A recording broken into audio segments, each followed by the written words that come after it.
please, sir," said Baker, who had risen and tucked his newly gained property under his arm. "There are a few of us who frequent the Alpha Inn near the museum. We are to be found in the museum itself during the day. You understand? This year our good host, चल पड़ी मेरी instituted a goose club चल पड़ी by which, start on streaming हो गई consideration of मैं some कल few खप pence गई हूँ इस every पे week, सेटअप लगाने पे सॉफ्टवेयर we किया were each सारा to कुछ receive किया a लेकिन bird इस at पे वो नहीं आ Christmas. रहा My pence जो were आता duly है ना paid, ऊपर रेड and सा the नहीं rest is आता for निशान to you. I am तो much indebted जो to रेड you, सा sir, निशान इधर आता होता for a है Scotch यूट्यूब bonnet चैनल के is fitted neither to my years live वाला nor my तो gravity. आप इनेबल कर देना With a comical pomposity of manner, he bowed solemnly to both of us and strode off upon his way. अब ये So live इधर much तो आ for रहा है Mr. इधर इसके Henry ऊपर नहीं आ Baker, रहा हमारी said आवाज Holmes, भी कैच कर when रहा he है had closed the door behind him. It is quite certain that he knows nothing whatever ये सारी about आवाज the भी matter. Are you hungry, हमारे हम Watson? जो बोल रहे हैं Not माइक की आवाज वो particularly. भी कैच कर रहा है Then उसको I ऑफ करें suggest माइक that की we आवाज turn को our ना dinner into a start supper करें and follow up this clue while enable it is करने still के लिए एक hot. मिनट ठीक By है all means. Mike It was a को bitter ऑफ night, करें ये ऑफ है so we नहीं drew on यार our ना bolsters and wrapped cravats about our throats. Outside, ये तो ऑन the है stars नहीं were नहीं shining म्यूट कर coldly देना in a cloudless sky, and the breath of the passers-by blew out into smoke. Like so many pistol shots, our footfalls rang out crisply and loudly as we swung through the doctor's quarter, Wimpole Street, Harley Street, and so through Wigmore Street into Oxford Street. In a quarter of an hour, we were in Bloomsbury at the Alpha Inn, which is a small public house at the corner of one of the streets which runs down into Holborn.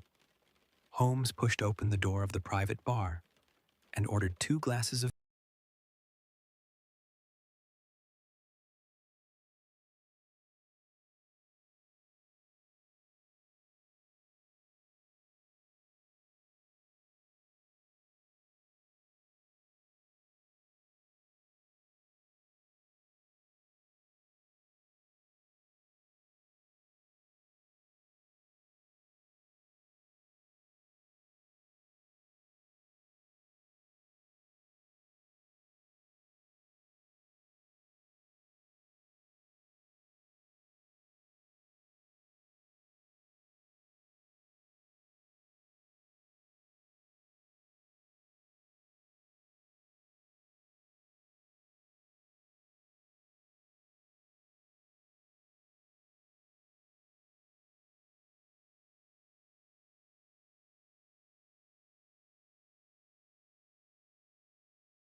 I, who have handled them ever since I was a nipper? I tell you, all those birds that went to the Alpha were town-bred. You'll never persuade me to believe that. Will you bet then? It's merely taking your money. for I know that I am right. But I'll have a sovereign on with you, just to teach you not to be obstinate." The salesman chuckled grimly. "Bring me the books, Bill," said he. The small boy brought round a small, thin volume and a great greasy-backed one, laying them out together beneath the hanging lamp. "Now then, Mr. Cocksure," said the salesman, "I thought that I was out of geese, but before I finish, you'll find that there is still one left in my shop. You see this little book? Well, that's the list of the folk from whom I buy. Do you see? Well then, here on this page are the country folk, and the numbers after their names are where their accounts are in the big ledger. Now then, you see this other page in red ink? Well, that is a list of my town suppliers. Now, look at that third name. Just read it out to me. Mrs. Oakshott, 117, Brixton Road, 249. Red Holmes? Quite so. Now turn that up in the ledger. Holmes turned to the page indicated. Here you are. Mrs. Oakshott, 117, Brixton Road, egg and poultry supplier. Now then, what's the last entry? December 22nd, 24 geese at 760. Quite so. There you are. And underneath, sold to Mr. Windick of the Alpha at 12s. What have you to say now? Sherlock Holmes looked deeply chagrined.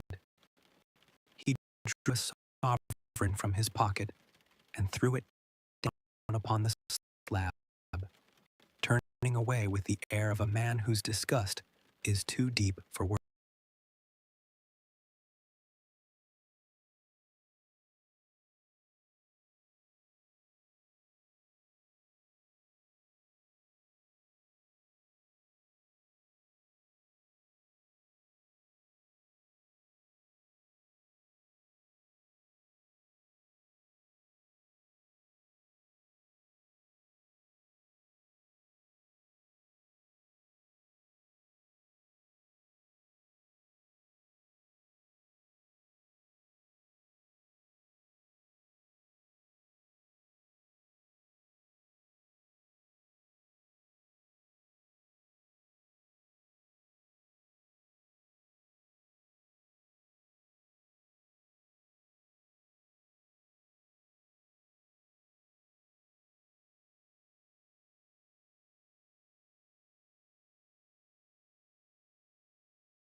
Upon the second morning after Christmas, with the intention of wishing him the compliments of the season. He was lounging upon the sofa in a purple dressing gown, a pipe rack within his reach, upon the right, and a pile of crumpled morning papers, evidently newly studied, near at hand, was a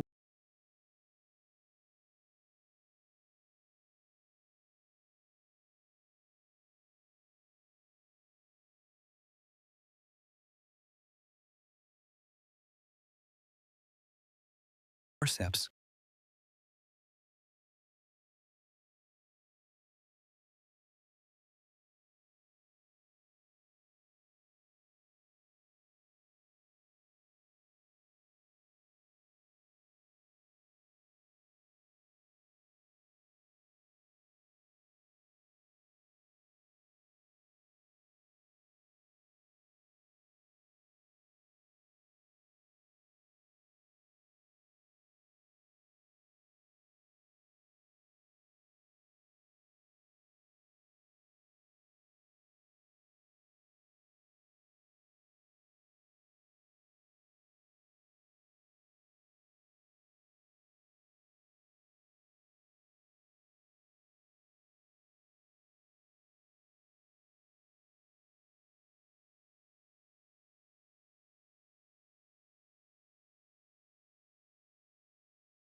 in company with a good fat goose, which is, I have no doubt, roasting at this moment in front of Peterson's fire.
We have a line of investigation which has been missed by the police, and which a singular chance has placed in our hands. Let us follow it out to the bitter end. Faces to the south, then, and quick march. We passed across Holborn, down Endell Street, and so through a zigzag of slums to Covent Garden Market. One of the largest stalls bore the name of Breckenridge upon it, and the proprietor, a horsey-looking man with a sharp face and trim side whiskers, was helping a boy to put up the shutters. "Good evening. It's a cold night," said Holmes. The salesman nodded and shot a questioning glance at my companion. "Sold out of geese, I see," continued Holmes, pointing at the bare slabs of marble. "Let you have 500 tomorrow morning. That's no good. Well, there are some on the stall, with the gas flare. Ah, but I was recommended to you." "Who by?" "The landlord of the Alpha." "Oh, yes. I sent him a couple of dozen. Fine birds they were, too. Now, where did you get them from?" To my surprise, the question provoked a burst of anger from the salesman. "Now then, mister," said he, with his head cocked and his arms akimbo. "What are you driving at? Let's have it straight now." "It is straight enough. I should like to know who sold you the geese which you supplied to the Alpha." "Well then, I shan't tell you. So now, oh, it is a matter of no importance. But I don't know why you should be so warm over such a trifle." "Warm? You'd be as warm, maybe, if you were as pestered as I am.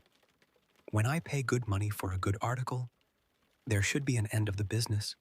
But it's, where are the geese? And who did you sell the geese to? And what will you take for the geese?" One would think they were the only geese in the world, to hear the fuss that is made over them. "Well, I have no connection with any other people who have been making inquiries," said Holmes, carelessly. "If you won't tell us, the bet is off. That is all. But I'm always ready to back my opinion on a matter of fowls, and I have any fiver on it that the bird I ate is country bred." "Well then, you've lost your fiver, for it's town bred," snapped the salesman. "It's nothing of the kind. I say it is. I don't believe it. Do you think you know more about fowls than I, who have handled them ever since I was a nipper?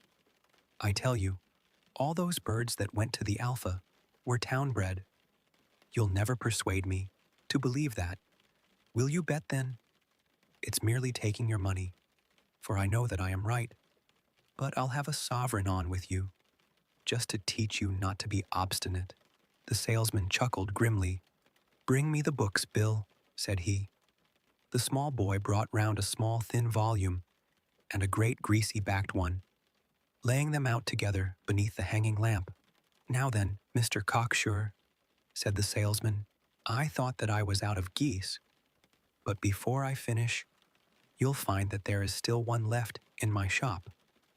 You see this little book? Well, that's the list of the folk from whom I buy. Do you see? Well then, here on this page are the country folk, and the numbers after their names are where their accounts are in the big ledger. Now then, you see this other page in red ink? Well, that is a list of my town suppliers. Now, look at that third name.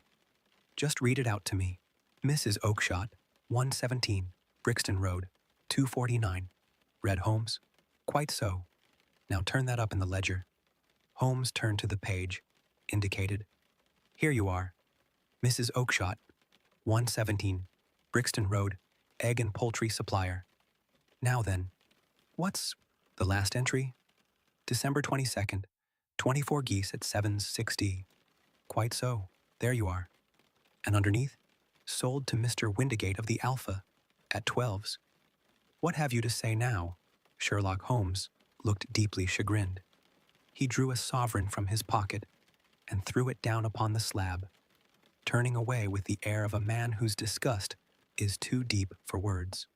A few yards off, he stopped under a lamp-post and laughed in the hearty, noiseless fashion which was peculiar to him. When you see a man with whiskers of that cut, and the pink un protruding out of his pocket, you can always draw him by a bet, said he.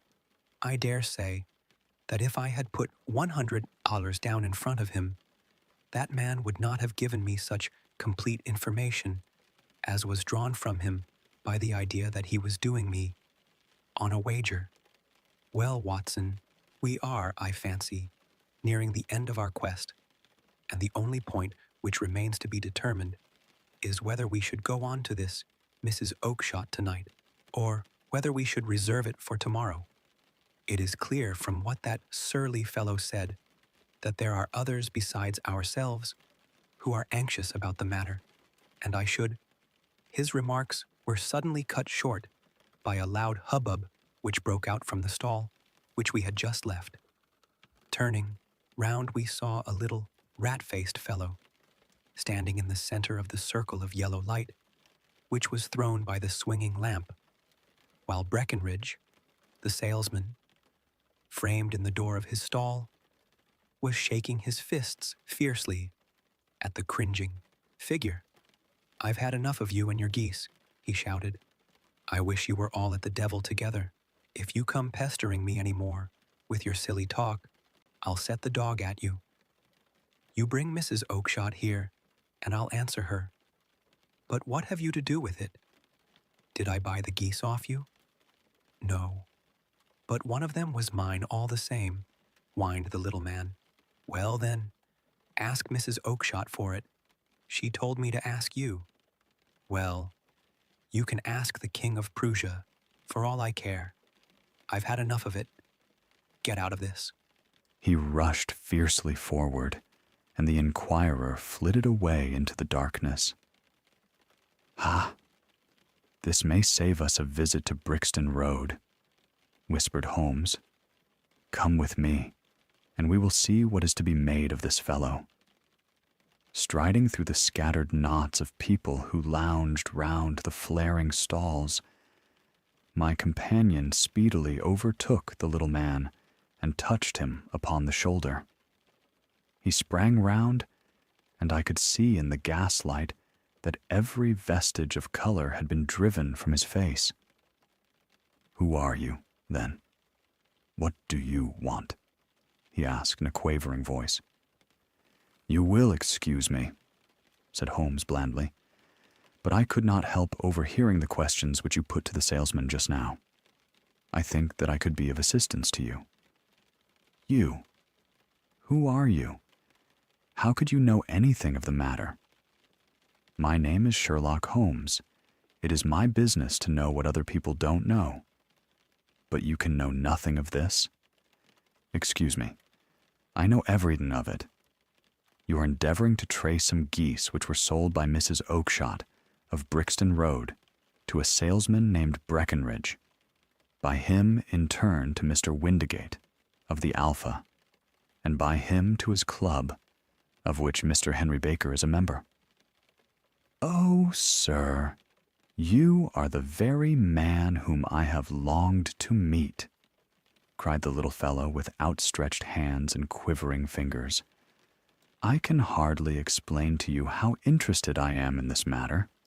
Sherlock Holmes hailed a four-wheeler which was passing. "In that case, we had better discuss it in a cozy room rather than in this wind-swept marketplace," said he. "But pray tell me, before we go farther, who it is that I have the pleasure of assisting." The man hesitated for an instant. "My name is John Robinson," he answered with a sidelong glance. No, the real name," said Holmes sweetly. "It is always awkward doing business with an alias." A flush sprang to the white cheeks of the stranger.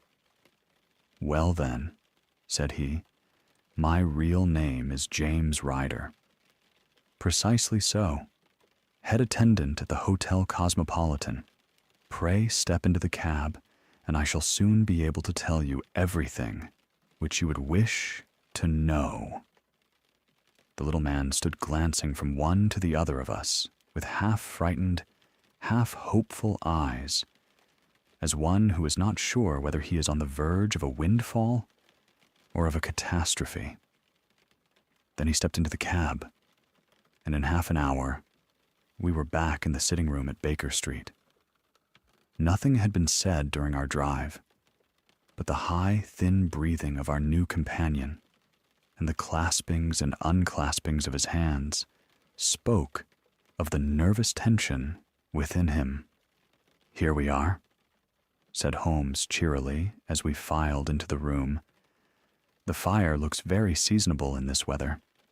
You look cold, Mr. Ryder. Pray take the basket chair. I will just put on my slippers before we settle this little matter of yours. Now then, you want to know what became of those geese?" "Yes, sir. Or rather, I fancy, of that goose. It was one bird, I imagine, in which you were interested. White, with a black bar across the tail." Ryder quivered with emotion. "Oh, sir," he cried, "can you tell me where it went to?" "It came here." "Here?" "Yes, and a most remarkable bird it proved. I don't wonder that you should take an interest in it. It laid an egg after it was dead. The bonniest, brightest little blue egg that ever was seen. I have it here in my museum." Our visitor staggered to his feet and clutched the mantelpiece with his right hand. Holmes unlocked his strong box and held up the blue carbuncle, which shone out like a star, with a cold, brilliant, many-pointed radiance. Ryder stood glaring with a drawn face, uncertain whether to claim or to disown it. "The game's up, Ryder," said Holmes quietly. "Hold up, man, or you'll be into the fire. Give him an arm back into his chair, Watson. He's not got blood enough to go in for felony with impunity. Give him a dash of brandy. So, now, he looks a little more human. What a shrimp it is, to be sure." For a moment he'd staggered and nearly fallen, but the brandy brought a tinge of color into his cheeks, and he sat staring with frightened eyes at his accuser. "I have almost every link in my hands, and all the proofs which I could possibly need, so there is little which you need tell me. Still, that little may as well be cleared up to make the case complete. You had heard, Ryder, of this blue stone of the Countess of Morcar's? It was Catherine Cusack who told me of it," said he in a crackling voice. "I see. Her ladyship's waiting maid. Well, the temptation of sudden wealth so easily acquired was too much for you, as it has been for better men before you. But you were not very scrupulous in the means you used. It seems to me, Ryder, that there is the making of a very pretty villain in you. You knew that this man Horner, the plumber, had been concerned in some such matter before, and that suspicion would rest the more readily upon him. What did you do then? You made some small job in my lady's room. You and your room, you and your confederate Cusack, and you managed that he should be the man sent for. Then, when he had left, you rifled the jewel case, raised the alarm, and had this unfortunate man arrested. You then... Ryder threw himself down suddenly upon the rug and clutched at my companion's knees. "For God's sake, have mercy," he shrieked. "Think of my father, of my mother. It would break their hearts. I never went wrong before. I never will again. I swear it. I'll swear it on a Bible." "Oh, don't bring it into court. For Christ's sake, don't." "Get back into your chair," said Holmes sternly. "It is very well to cringe and crawl now, but you thought little enough of this poor Horner in the dock for a crime of which he knew nothing. You and your confederate Cusack, and you managed that he should be the man sent for. Then, when he had left, you rifled the jewel case, raised the alarm, and had this unfortunate man arrested. You then—" Ryder threw himself down suddenly upon the rug and clutched at my companion's knees. "For God's sake, have mercy," he shrieked. "Think of my father, of my mother. It would break their hearts. I never went wrong before. I never will again. I swear it. I'll swear it on a Bible." "Oh, don't bring it into court. For Christ's sake, don't." "Get back into your chair," said Holmes sternly. "It is very well to cringe and crawl now, but you thought little enough of this poor Horner in the dock for a crime of which he knew nothing. I will fly, Mr. Holmes. I will leave the country, sir. Then the charge against him will break down." We will talk about that. And now, let us hear a true account of the next act. How came the stone into the goose? And how came the goose into the open market? Tell us the truth, for there lies your only hope of safety.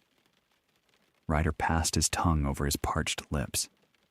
"I will tell you it just as it happened, sir," said he.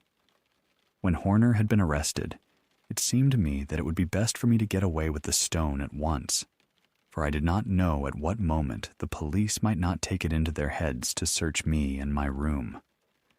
There was no place about the hotel where it would be safe. I went out, as if on some commission, and I made for my sister's house. She had married a man named Oakshott and lived in Brixton Road, where she fattened fowls for the market. All the way there, every man I met seemed to me to be a policeman or a detective. And, for all that it was a cold night, the sweat was pouring down my face before I came to the Brixton Road. My sister asked me what was the matter and why I was so pale, but I told her that I had been upset by the jewel robbery at the hotel. Then I went into the backyard and smoked a pipe and wondered what it would be best to do. I had a friend once called Maudsley, who went to the bad and has just been serving his time in Pentonville. One day he had met me and fell into talk about the ways of thieves and how they could get rid of what they stole. I knew that he would be true to me, for I knew one or two things about him. So I made up my mind to go right on to Kilburn, where he lived, and take him into my confidence. He would show me how to turn the stone into money, but how to get to him in safety. I thought of the agonies I had gone through in coming from the hotel. I might at any moment be seized and searched, and there would be the stone in my waistcoat pocket. I was leaning against the wall at the time and looking at the geese which were waddling about round my feet.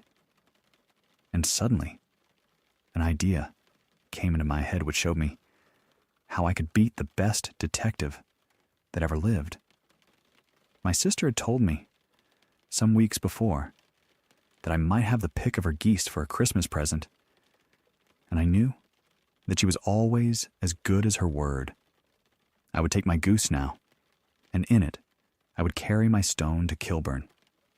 There was a little shed in the yard, and behind this I drove one of the birds, a fine big one, white, with a barred tail. I caught it, and prying its bill open, I thrust the stone down its throat as far as my finger could reach.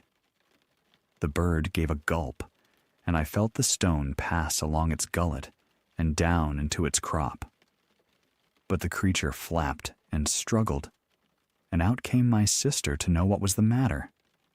As I turned to speak to her, the brute broke loose and fluttered off among the others. "Whatever were you doing with that bird, Jem?" says she. "Well," said I, "you said you'd give me one for Christmas, and I was feeling which was the fattest." "Oh," says she, "we've set yours aside for you. Jem's bird, we call it, It's the big white one over yonder. There's 26 of them, which makes one for you and one for us, and 24 for the market. Thank you, Maggie, says I. But if it is all the same to you, I'd rather have that one I was handling just now. The other is a good 3 pound heavier, said she, and we fattened it expressly for you. Never mind. I'll have the other, and I'll take it now, said I. Oh, just as you like, said she, a little huffed. Which is it you want, then? That white one with the barred tail, right in the middle of the flock? Oh, very well. Kill it and take it with you. Well, I did what she said, Mr. Holmes, and I carried the bird all the way to Kilburn. I told my pal what I had done, for he was a man that it was easy to tell a thing like that to. He laughed until he choked, and we got a knife and opened the goose. My heart turned to water, for there was no sign of the stone, and I knew that some terrible mistake had occurred. I left the bird, rushed back to my sister's, and hurried into the backyard. There was not a bird to be seen there. Where are they all, Maggie? I cried. Gone to the dealers, Jem. Which dealers? Breckenridge, of Covent Garden. But was there another with a barred tail? I asked. The same as the one I chose? Yes, Jem. There were 2 barred-tailed ones, and I could never tell them apart. Well, then, of course I saw it all, and I ran off as hard as my feet would carry me to this man Breckenridge. But he had sold the lot at once, and not one word would he tell me as to where they had gone. You heard him yourselves tonight. Well, he has always answered me like that. My sister thinks that I am going mad. Sometimes I think that I am myself. And now I am myself a branded thief, without ever having touched the wealth for which I sold. Welcome to Moonlit Sleep Stories. Tonight, we bring you a calming fairy tale made to help you relax, unwind, and drift into peaceful sleep. Close your eyes, get comfortable, and let the story take you away. I had called upon my friend Sherlock Holmes upon the 2nd morning after Christmas, with the intention of wishing him the compliments of the season. He was lounging upon the sofa in a purple dressing gown, a pipe rack within his reach, upon the right, and a pile of crumpled morning papers, evidently newly studied, near at hand. Beside the couch was a wooden chair, and on the angle of the back hung a very seedy and disreputable hard felt hat, much the worse for wear, and cracked in several places. A lens and a forceps lying upon the seat of the chair suggested that the hat had been suspended in this manner for the purpose of examination. You are engaged, said I. Perhaps I interrupt you. Not at all. I am glad to have a friend with whom I can discuss my results. The matter is a perfectly trivial one. He jerked his thumb in the direction of the old hat. But there are points in connection with it which are not entirely devoid of interest and even of instruction. I seated myself in his armchair and warmed my hands before his crackling fire, for a sharp frost had set in, and the windows were thick with the ice crystals. I suppose, I remarked, that, homely as it looks, this thing has some deadly story linked onto it, that it is the clue which will guide you in the solution of some mystery and the punishment of some crime. No, no, no crime, said Sherlock Holmes, laughing. Only one of those whimsical little incidents which will happen when you have 4 million human beings all jostling each other within the space of a few square miles. Amid the action and reaction of so dense a swarm of humanity, every possible combination of events may be expected to take place, and many a little problem will be presented which may be striking and bizarre without being criminal.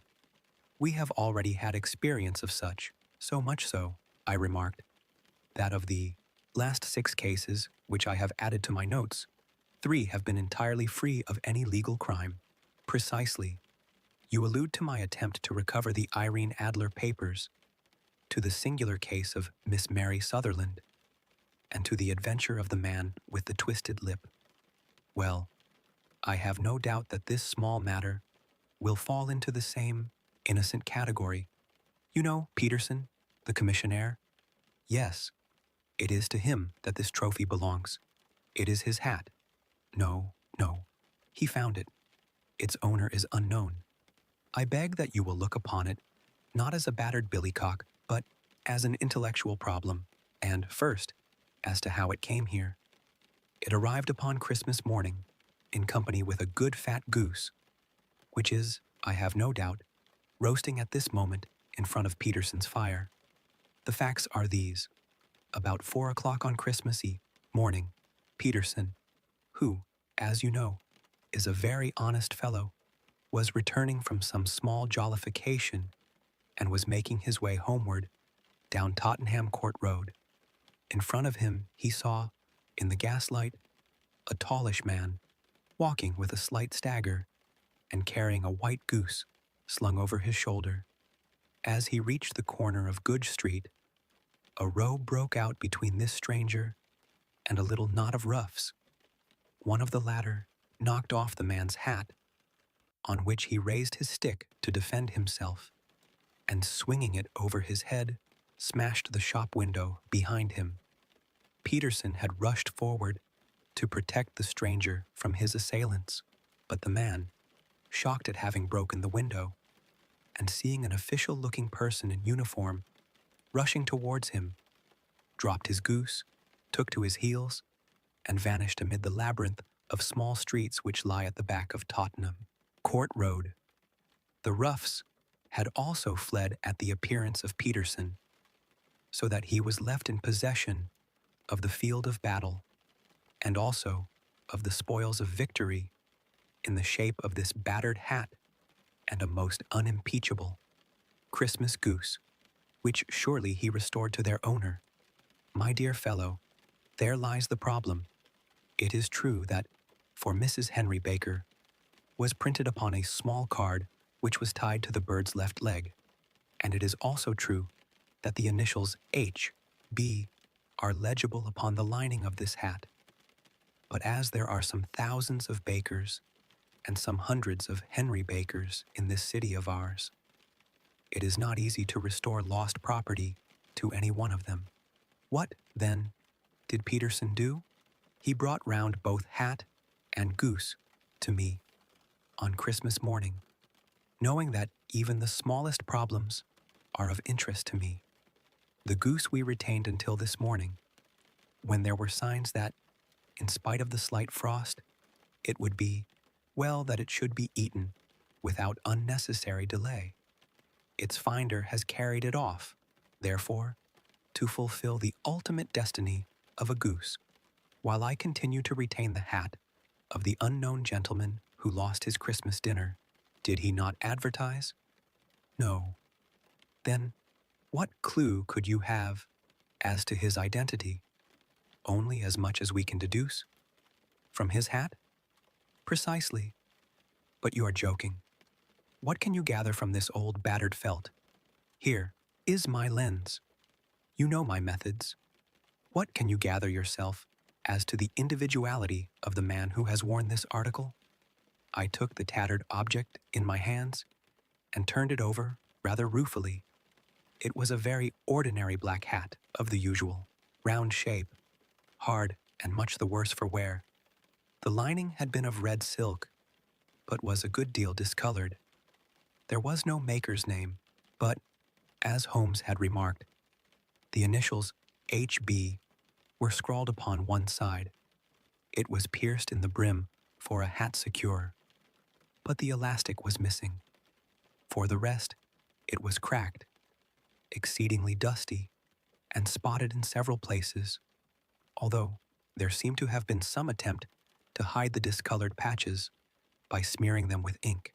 "I can see nothing," said I, handing it back to my friend. "On the contrary, Watson, you can see everything. You fail, however, to reason from what you see. You are too timid in drawing your inferences. Then, pray tell me what it is that you can infer from this hat." He picked it up and gazed at it in the peculiar, introspective fashion which was characteristic of him. "It is perhaps less suggestive than it might have been," he remarked, "and yet there are a few inferences which are very distinct, and a few others which represent at least a strong balance of probability.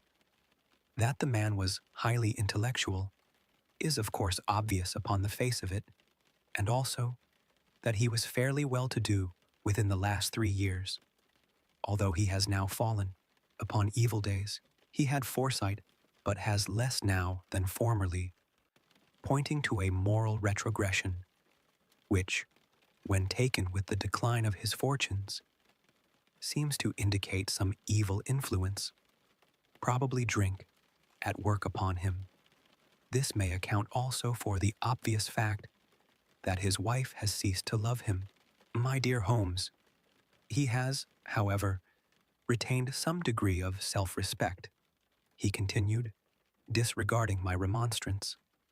"He is a man who leads a sedentary life, goes out little, is out of training entirely, is middle-aged, has grizzled hair which he has had cut within the last few days, and which he anoints with lime cream. These are the more patent facts which are to be deduced from his hat. Also, by the way, that it is extremely improbable that he has gas laid on in his house." "You are certainly joking, Holmes." "Not in the least. Is it possible that even now, when I give you these results, you are unable to see how they are attained?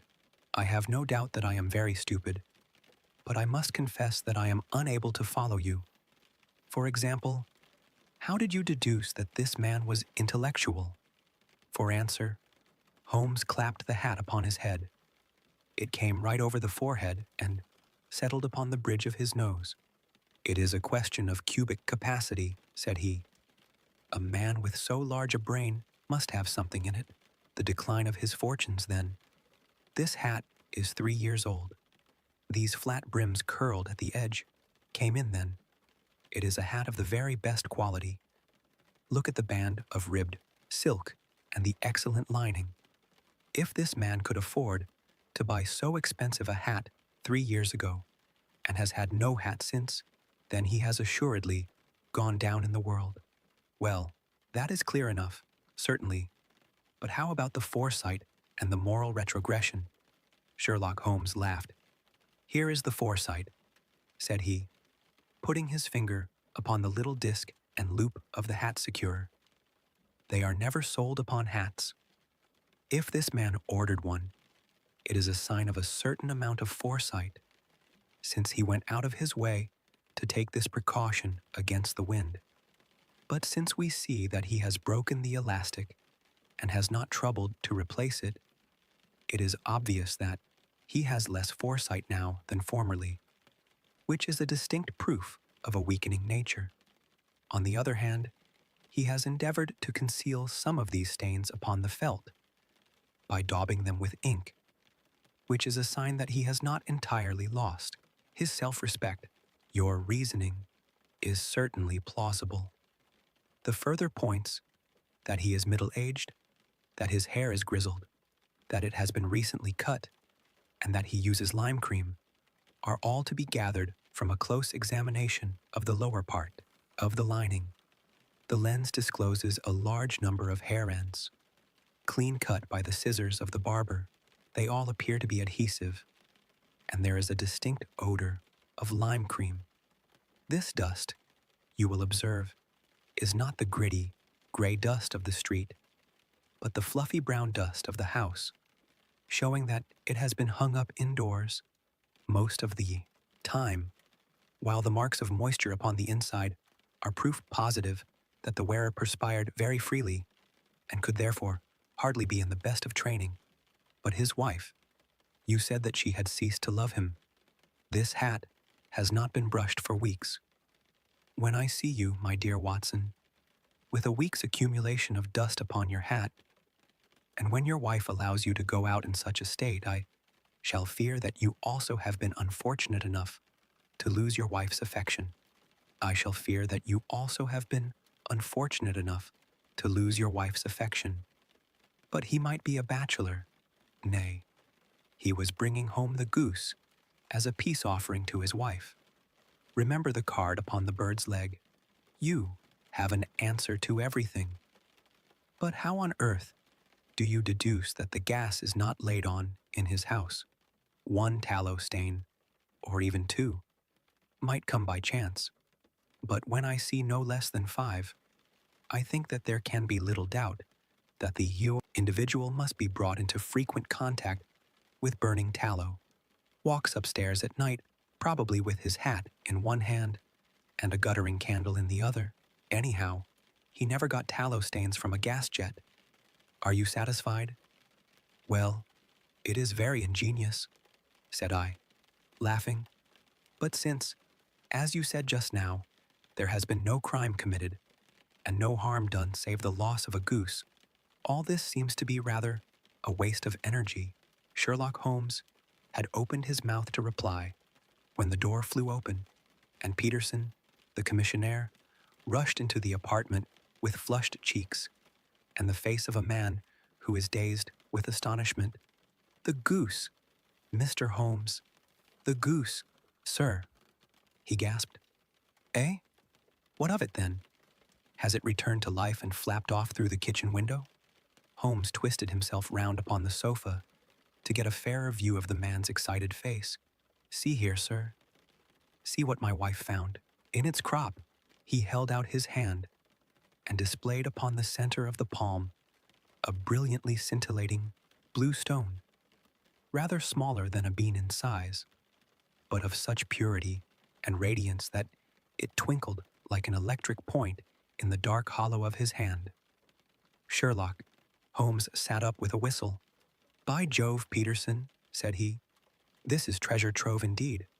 I suppose you know what you have got? A diamond, sir? A precious stone. It cuts into glass as though it were putty. It's more than a precious stone. It is the precious stone. Not the Countess of Morcar's blue carbuncle, I ejaculated. Precisely so. I ought to know its size and shape, seeing that I have read the advertisement about it in the Times every day lately. It is absolutely unique, and its value can only be conjectured. But the reward offered of $1,000 is certainly not within a 20th part of the market price. £1,000. Great Lord of mercy. The commissionaire plumped down into a chair and stared from one to the other of us. That is the reward, and I have reason to know that there are sentimental considerations in the background which would induce the Countess to part with half her fortune if she could but recover the gem. It was lost, if I remember aright, at the Hotel Cosmopolitan, I remarked. Precisely so, on December 22nd, just 5 days ago. John Horner, a plumber, was accused of having abstracted it from the lady's jewel case. The evidence against him was so strong that the case has been referred to the assizes. I have some account of the matter here, I believe. He rummaged amid his newspapers, glancing over the dates, until at last he smoothed one out, doubled it over, and read the following paragraph. Hotel Cosmopolitan, jewel robbery. John Horner, 26, plumber, was brought up upon the charge of having, upon the 22nd instant, abstracted from the jewel case of the Countess of Morcar the valuable gem known as the blue carbuncle. James Ryder, upper attendant at the hotel, gave his evidence to the effect that he had shown Horner up to the dressing room of the Countess of Morcar upon the day of the robbery, in order that he might solder the second bar of the grate, which was loose.